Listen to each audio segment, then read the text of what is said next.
From science to science fiction, wormholes seem to be a pretty interesting topic. After all, it's no wonder we see it everywhere from DC Comics to Star Trek.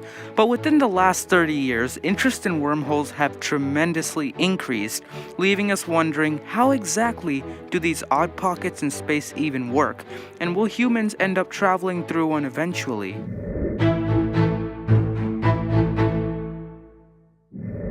Imagine walking down the street and coming across what seems to be a tear in space, a hole if you will.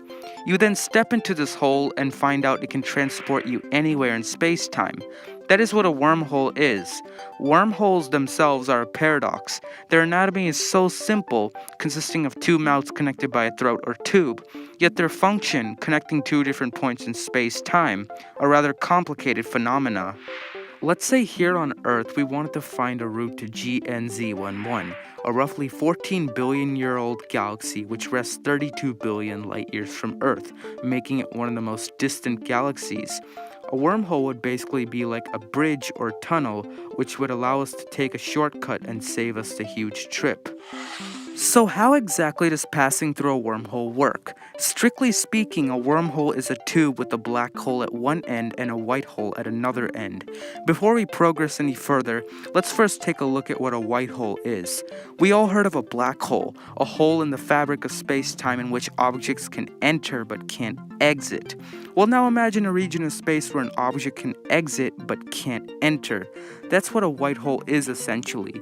The inside or the throat of the wormhole is stabilized by a sphere of exotic matter, which you can learn about in my previous video. Anyways, the exotic matter pushes against the walls of the throat and thus keeps the wormhole from collapsing in on itself. So now that we know some of the features of a wormhole, we can already begin to see some obvious flaws, starting with the fact that since at one end of the wormhole there is a white hole and at the other end a black hole, objects can only enter and go one way. So if we wanted to go back to Earth, we would have some trouble doing that. But that problem doesn't seem so bad. After all, assuming that we have already become advanced enough to make one wormhole, we could just make another wormhole with the black hole end at the destination and the white hole end near the Earth. However, don't forget that we have to open a black hole on or near our planet, which comes with some pretty obvious risks.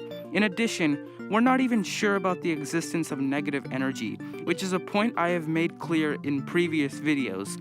However, not all seems lost, for wormholes may exist, just not at the size you expected. Look around you. What do you see? It just looks like the normal calm empty space you're familiar with. However, if you could shrink down to a really tiny size, and I'm talking tinier than an atom, its nucleus, and the protons, neutrons, quarks, and gluons, you would see empty space in a whole new light.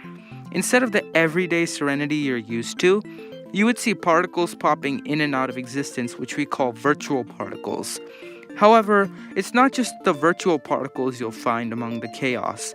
Many scientists also believe you'd also find wormholes, which constantly transition in and out of existence just like the virtual particles.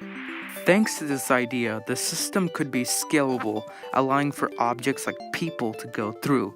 However, our current technology doesn't allow us to explore the scales these subatomic wormholes supposedly exist on. So at the end of the day, while wormholes seem like an awesome way of traveling, it just remains a dream of what will hopefully come in the future to us. Until then, we will have to keep on trying to find a way to make our dream a reality. I hope you really enjoyed this video, and be sure to leave a like and subscribe if you're not. And stay tuned for more science videos to come up. Also, feel free to help yourself to some free HD wallpapers I put up on my website, link in the description below.